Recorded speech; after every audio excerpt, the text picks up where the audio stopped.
Nuclear isn't green and disposal is still a challenge. The UK would be wise to make use of its natural resources, water/hydro, which is quick to come online and feed into the grid. And we're going to be subject to greater flooding in the next 20 years, so we should look to capture this water in reservoirs and use it to our benefit than to our detriment. This is a very interesting observation there. I hadn't thought of that with the greater flooding argument and the use of hydropower, how that ties in. What's your take on that, John?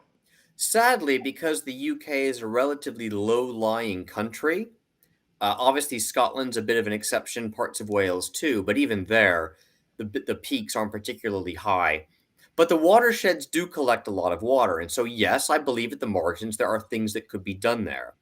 But you simply cannot compare the UK to Norway or to certain alpine countries that can generate very, very substantial, double-digit percent contributions from hydro to their overall power needs. The UK would really struggle to get there. That said, that only has to do with terrestrial hydro.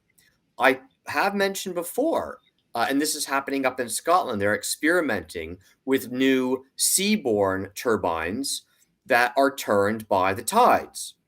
And those who study UK geography know that the tides around the United Kingdom are very, very large, right? You have some really, really powerful tides around this big island of ours. And if the technology proves practical, you could potentially sink a number of these tidal turbines into a number of bottleneck areas around the coastline of the UK.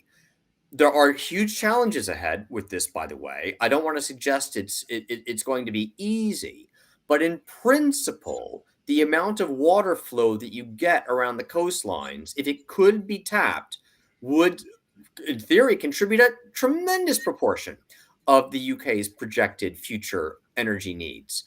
But we're a long way from that being proven practical technology, if ever. We honestly don't know if it's truly going to work in the long term.